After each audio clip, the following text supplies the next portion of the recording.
Hello friends, welcome to start वाला channel. आज हम गामा फंक्शन डिस्कस करेंगे लेटर स्टार।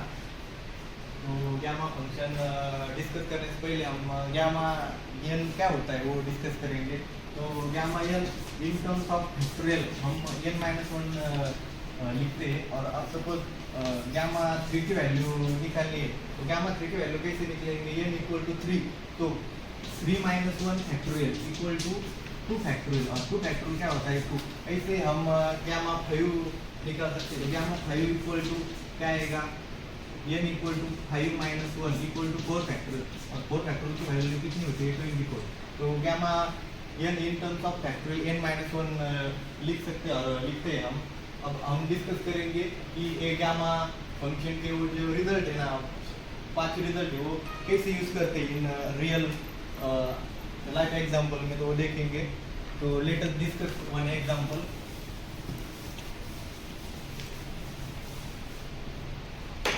अगर आपको एक इंटीग्रल दिया 0 to infinity e raise to minus x raise to 3dx equal to ये फाइंड करना है, तो ये फाइंड करने के लिए हमको यूवी रूल अप्लाई करना पड़ेगा। और ये बहुत इंटीग्रेशन सॉल्व करने के लिए बहुत दिक्कत आएगी और वो लेंदी हो जाएगा।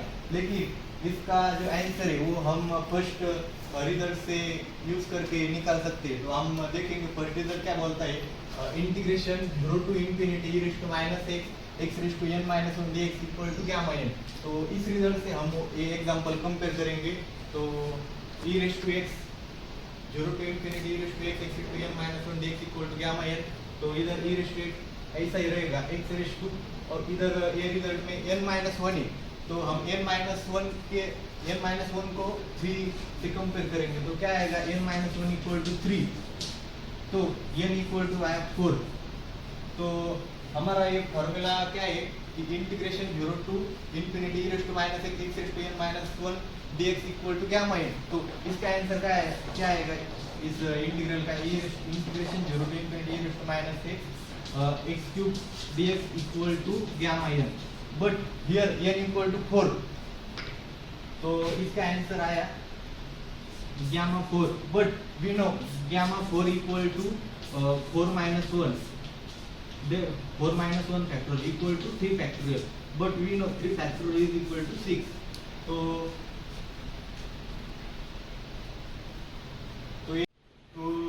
ये ऐसे इंटीग्रल के सॉल्व करने के लिए हम फर्स्ट रिजल्ट यूज करेंगे और सेकंड रिजल्ट पे एग्जांपल देखेंगे और वो कैसे सॉल्व करते हैं वो देखेंगे।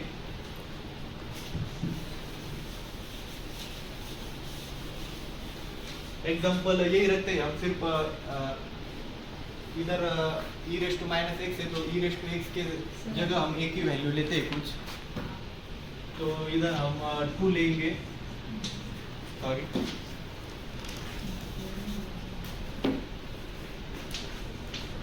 तो अब इस इंटीग्रल को सॉल्व करने के लिए हमको सेकंड रिजल्ट यूज करने पड़ेगा। तो compare second result this example. तो e raise to minus ax, we have e raise to minus ax equal to e raise to minus 2x। From above we get a equal to 2 and compare x raise to n minus 1, x raise to n minus 1 equal to x cube. Therefore we get n equal to 4। Therefore, we know formula integration 0 to infinity e raised to minus ax x raised to n minus 1 dx equal to gamma n upon e raised to n. So we have gamma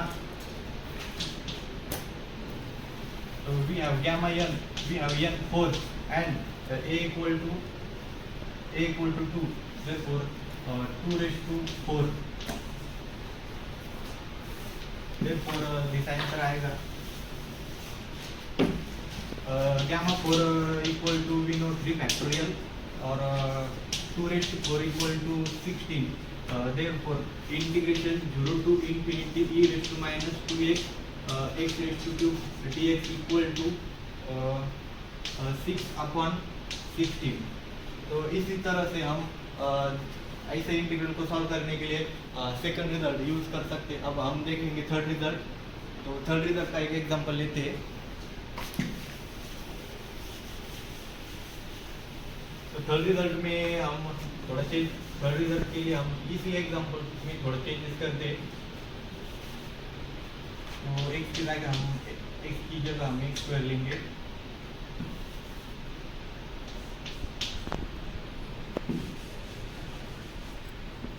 तो compare हम compare करेंगे e raise to 0 to infinity e race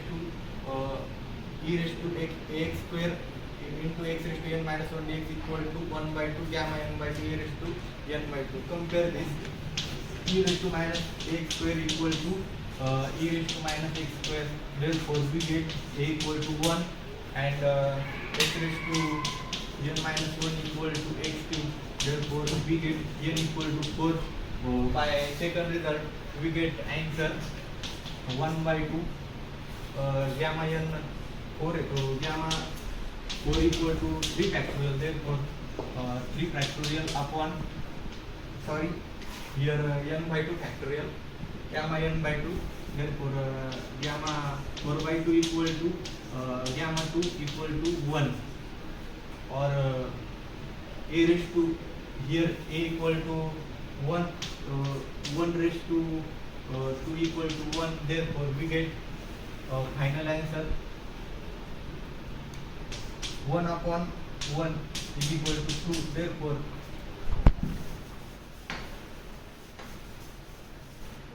integration 0 to infinity e raised to minus x square x cube dx equal to we get 1 by 2. तो ऐसे integral को solve करने के लिए हम थर्ड रिजल्ट यूज कर लेंगे, और फोर्थ रिजल्ट तो आपको पता ही।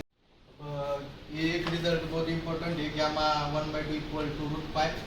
But we know gamma n equal to n minus 1 factorial. Put n equal to 1, we get 1 by 2 minus 1 factorial equal to minus 1 by 2 factorial. From result 5 we have root 5. तो ये result बहुत important है, आपको ये याद ही रखना पड़ेगा।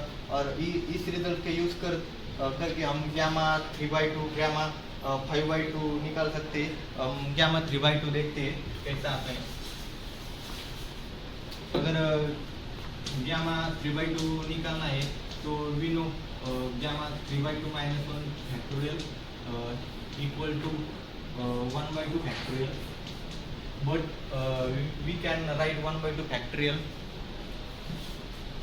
1 by 2 factorial equal to 1 by 2 factorial equal to 1 by 2 into minus 1 by 2 factorial, but we know minus 1 by 2 factorial from result 5 root 5.